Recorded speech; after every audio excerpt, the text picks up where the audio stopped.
Many problems that human beings are suffering is simply because we have lost that awareness as to how to be in sync with the many forces. If you become in rhythm with life, you will also wake up somewhere after 3 a.m.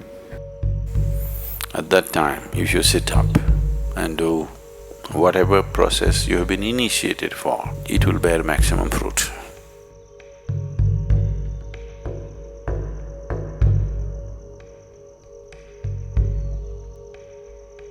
In the way the planet is spinning and what is happening, something very fundamental changes somewhere between 3:20 to 3:40. This is called Brahma Muhurtam. This is relevant only up to 33 degrees latitude. Your system, human system, functions in a certain way. It is a possibility. So, there has been an awareness about making use of this possibility. Your life is a product of many things that we call as the universe, many things that we call as existence. So we are a consequence of a certain phenomenal happening that we call as cosmos. We are not an individual existence. So when you get in sync, certain things will happen. You know, there's a cicadas in where we are in Tennessee, the US ashram, they wake up once in 17 years. Can you beat it? They know it is 17 years and they come awake and they breathe and they go back to sleep.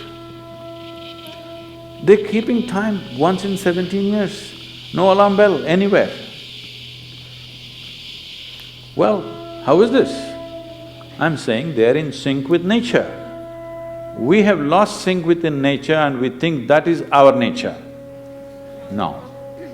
All the many ailments, many problems that human beings are suffering is simply because we have lost that awareness as to how to be in sync with the many forces which are making us who we are.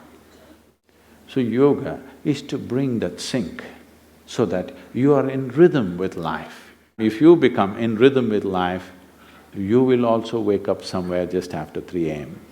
If you're conscious, suddenly a certain spark of aliveness will happen within you. Even if you're in deep sleep, you will come awake.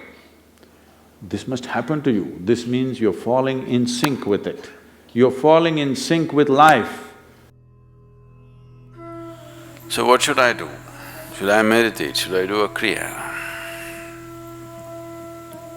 Doesn't matter what. You must do a process for which you have been initiated for. Because initiation means you were not just taught a practice, it was introduced into your system, it was implanted in your system. So whatever, if there is a life seed within you, if you're awake at Brahma Muhurtam and sit for whatever that practice is, it bears maximum fruit because of the way the planet is behaving in relation to your system. If you become aware in a certain way, a certain level of awareness is achieved within you, you will see, you will simply know when that time is. If you go to bed at the right time, you don't have to look at your watch. You will always know when it is 3:40,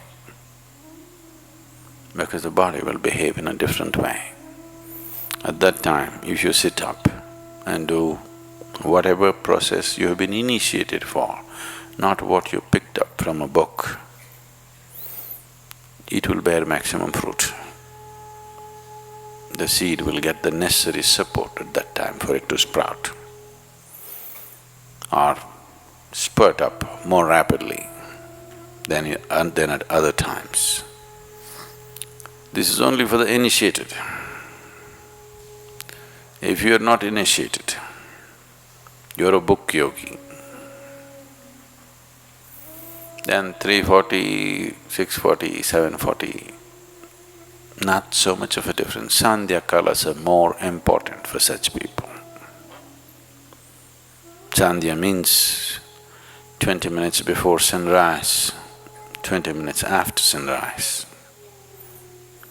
or 20 minutes before sunset and 20 minutes after sunset. The same goes for noon and midnight, but they're of a different nature. So these two twilights are better for the uninitiated. 340 is good for those who've been powerfully initiated.